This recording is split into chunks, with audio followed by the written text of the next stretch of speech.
They claim that they saw people wearing old type of clothing. They claim that they saw people wearing old type of clothing. They claim that they saw people wearing old type of clothing. They heard mysterious voices and saw into a time slip, and they briefly transported back more than 100 years before. Then time traveling by traveling with the speed of light.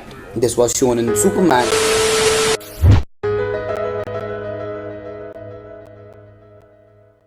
In 1901, two English women, Annie Mobley and Eleanor Jordan, decided to take a vacation to France. There they visited to the famous palace of Versailles, and while they were at the Versailles, they visited at that particular spot where Marie Antoinette used to hang out as her private space. But while they were there, they claimed that they saw some odd occurrences. They claimed that they saw people wearing old type of clothing. They heard mysterious voices and saw buildings that no longer exist. And indeed, they hadn't existed since the late 1700s. Finally, they said they caught Marie Antoinette herself drawing in a sketchbook. Now they had fallen into a time slip, and they briefly transported back more than 100 years before. And not only this, there are many such cases like the mystery of John Titor, Victor Airfield time slip, where people claimed to get into another time. So does it actually real? For that, let's firstly try to understand that can actually time travel possible? Time machine? You know the rules of time jumps, right? Time travel, a concept that has been explored since the early 1900s. I have no idea, but we're talking about time travel here. Either it's...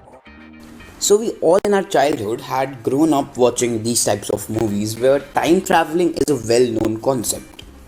Here time traveling can be of many kinds. First is one-way travel to the future, where you can travel to future but it's really impossible to return. For example, Interstellar, which is based on the same concept. And then the second way, in which the time traveler is just standing and everything is just moving towards him, the way shown in Harry Potter Prisoners of Azkaban. Then time traveling by traveling with the speed of light. This was shown in Superman, that was in 1979, where he travels faster than light and then he travels back to the past. So which of these kind can actually and can scientifically be performed? And yes, there is. See, broadly, time traveling is based on traveling into future or into past. And if we talk about traveling into future, so there are many scientific theories that states that yes, it is possible. At first, it was derived from the Albert Einstein's special theory of relativity by his concept of time dilation. So before Einstein, when people believed in Newton's and his says, even Newton claimed that time is constant. Constant means time would remain same whether you are traveling slower or faster, or whether you are in a black hole or you are in any other planet. It would remain constant. But with Einstein's concept of time dilation, he claimed that no, time is not constant. Time can actually be speed up or can be slowed down just depending upon speed and gravity. So broadly, time dilation can be done in two ways. First, with the help of speed, that is known as kinetic time dilation, where you are traveling in a spacecraft which is traveling very faster, maybe near a faster of speed of light. So the faster something travels, the more time would slow down for it relative to the person who isn't going that much faster. So practically speaking, if somehow we are able to travel as faster as the speed of light in space for just 10 years, and then if we return back to Earth, the time that you see on Earth would be 9,000 years later. And with the improvement of technology, after some couple of decades, I'm sure we would surely build such aircrafts that can fly faster, and maybe someday we would be able to travel as much faster as light. So the point being is that by this way, in future, time traveling is obviously scientifically possible. And not only in future, at present also, a Russian astronaut is credited with the most time travel into future, as he spent his 879 days in space while traveling 28,000 km per hour, which is the longest time period for an astronaut. And after 879 days, when he returned to Earth, he traveled 0.02 seconds to future. Like, he's now younger than the people on Earth. but unfortunately just 0.02 seconds. Now, the concept of time dilation is not just this, like the way we have talked yet, that by traveling with the speed of light. It is not the only way. We can significantly time travel into future with the help of gravitational force as well. Because the more the rate of gravity, the more time dilation occurs. Okay, for that, imagine a space-time fabric as shown in the screen and now put a planetary object on it.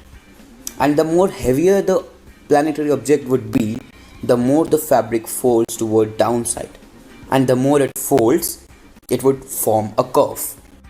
And the more you will nearer to that object forming that space-time curve, the more time would slow down for you, as the steep of the curvature is more, this equals to slower time.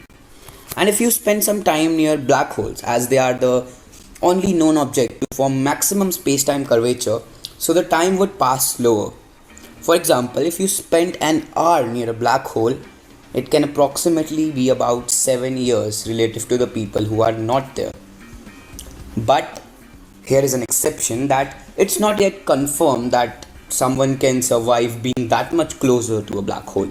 So this was the second way through which time traveling in future is also possible. Now there is another way as well, that is the procedure of cryosleep. Basically, they are such type of machines where humans are confined into a condition that they doesn't get aged. The basic concept behind it is a human body is kept under a cool temperature. All the chemical reactions under it would slow down to a quite extent, and this fortunately led to a slower growth of a human body and less aging. And there's an actual case in Japan where a man has survived 24 days without food or water in a hibernation where his body temperature was 22 degrees Celsius. And his medical reports claimed that there is not a permanent damage or problems with his body. So cryosleep is something that can also be developed in future and can become a way for us to travel into future. Now this was all about time traveling in future. But what about traveling in past? Does time traveling in past is also possible? Okay, for that let's came back to the Einstein's space-time fabric. According to him, if we are able to create a gravitational force in that fabric, that the planetary object would fall through the fabric and tear it apart from downwards, then it would create a type of wormhole with the help of which we can travel into past. But it would need an extremely powerful gravitational field that can only be generated through a black hole and through a spinning black hole. This type of wormhole would generate a closed time-like curve, and to travel into those wormholes to past, unfortunately we would need a type of anti-gravity energy that would repel the space-time fabric, the same way magnet repels each other. But negative energy is still underdeveloped question for cosmology, and this whole thing is just a theoretical concept. Now, while time traveling to past, there's an obstacle named paradox. One of them is the grandfather paradox. See, if I somehow travels to past and I killed my grandfather, so neither my father nor I would able to born. And this will give a question mark to my existence, that whether I even exist or not. That's why it's a paradox, it's not logically right.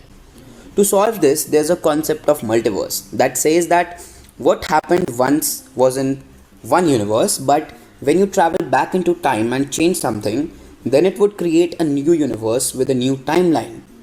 So yeah, overall, there are many logical problems that we will face while traveling in past.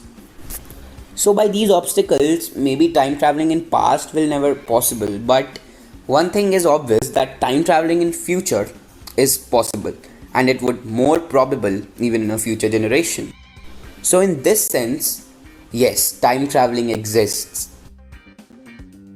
Now if we came back to the event in the Palace of Versailles that we have discussed in the starting of the video about those two English women. So that was an unacceptable case. No one believed in their story and everyone thought that it's an imagination or maybe an illusion. And they also wrote a book about their experience named An Adventure, and you can read it if you want to do so. So yeah, this was all about time travel and the possible ways to time travel. So be connected with those cosmic nights if you want to do so. No, just joking.